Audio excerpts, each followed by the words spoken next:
মিজানুর রহমান আজহারী সাহেব তার যশোরের মাহফিলে বলেছেন, দেশে আহামরি কোনো পরিবর্তন আসে নাই, এক দল খেয়ে গেছে আর এক দল খাওয়ার জন্য বসে আছে। ওই যে কে যেন আজহার নাকি মাজার একজন আছে, আগে ওরা খাইছে এখন এরা খেতেছে না, কি বলছে না? আপনারা বলেন উনি কি কথাটা ভুল বলেছেন না ঠিক বলেছেন? আপনারা বাঘের মতো আমাকে উত্তর দিবেন আওয়াজ করে। প্রিয় কলিজার টুকরা রংপুরের ভাইরা, আজহারী সাহেব কি কোন দলের নাম উল্লেখ করেছিলেন? এই যে আস্তে কথা বললেন, কোন দলের নাম বলেছেন? কোন ব্যক্তির নাম মেনশন করেছেন? উনি জাস্ট বলেছেন এক দল খেয়ে গেছে আর এক দল খাওয়ার জন্য বসে আছে, এতেই কিছু লোকের গায়ে আগুন ধরে গেছে। আমরা কোনো দলের নাম উল্লেখ করি না। আচ্ছা, মনে করেন যে আজহারী সাহেব কোন দলের নাম উল্লেখ করেই ফেলেছেন, কোন দলের নাম এক্স্যাক্টলি মেনশন করেছেন, তো আমাদের কি জনগণ হিসেবে বাক স্বাধীনতা নেই? বলেন সবাই, আছে না নাই?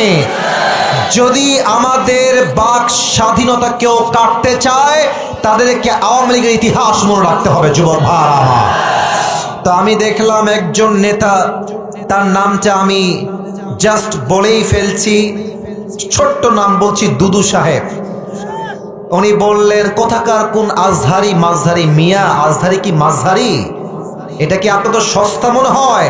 আজহারি এটা হচ্ছে বাংলাদেশের ব্র্যান্ডের নাম যুবক ভাইরা আমার। আচ্ছা আপনি বলেন, এই যে একজন নেতা, দলের নেতা একজন আলেমকে বলছে আজহারি মাঝহারি কোথাকার কে, এটাই প্রমাণ যে সে মানুষটা শিক্ষিত হতে পারে না।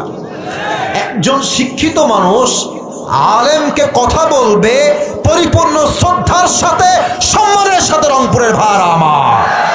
আচ্ছা আপনি আমাকে বুঝায় বলেন, মনে করেন যে আজহারী সাহেব কোনো একটা কথা ভুলই বলেছেন, আমরা কারো অন্ধভক্ত নই, আমরা অন্ধভক্ত নই, ভুল হলে ভুল, ঠিক আছে, আপনি দ্বিমত পোষণ করবেন, এটার তো একটা আদব আছে, এটা সম্মান আছে। আপনি বলবেন যে আমাদের সকলের প্রিয় মিজানুর রহমান আজহারী সাহেব কথা বলেছেন, আমার মনে হয় ব্যাপারটা এরকম না হয়, এরকম হলে আরো ভালো হতো। আপনি রেসপেক্ট দিয়ে বলেন।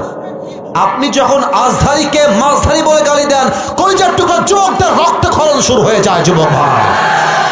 তবে হ্যাঁ, একজন বললেন যে আজহারী সাহেবকে, আসেন আপনি রাজনীতির নাম লেখান, আপনি রাজনীতি করেন, আপনি ওই দলে যান সেই দলে যান, যশোরের মাহফিল আপনার ইউটিউবে আজকে সার্চ দিবেন, জুম করবেন যশোরের মাহফিলটা, ড্রোন ফুটেজ বা পেছনের ফুটেজ দেখবেন, যত মাহফিলে অডিয়েন্স এসেছে 95 যুবক ভাইরা সেই মাহফিলে এসেছিল।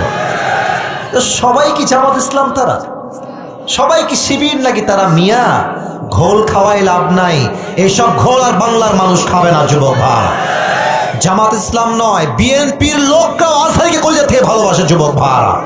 ওই যে যশোরের মাহফিল, আওয়ামী লীগও ছিল, বিএনপিও ছিল, যুবকও ছিল, মায়েরাও ছিল, বোনেরাও ছিল।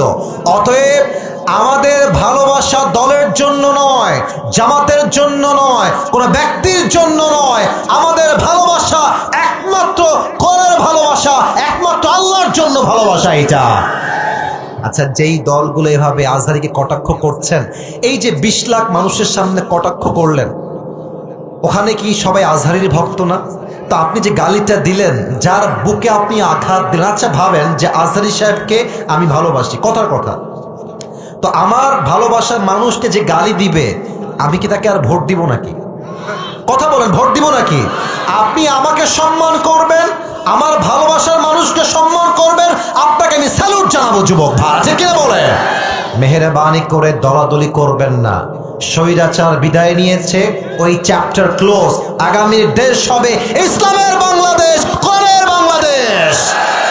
কেউ যদি রুখে দিতে চান, মনে রাখবেন ইসলামকে যারাই রুখতে এসেছে কেউ রুখতে পারে নাই, তারা মাটির নিচে মিশে ধূলিসাৎ হয়ে মেচাকার হয়ে গিয়েছে।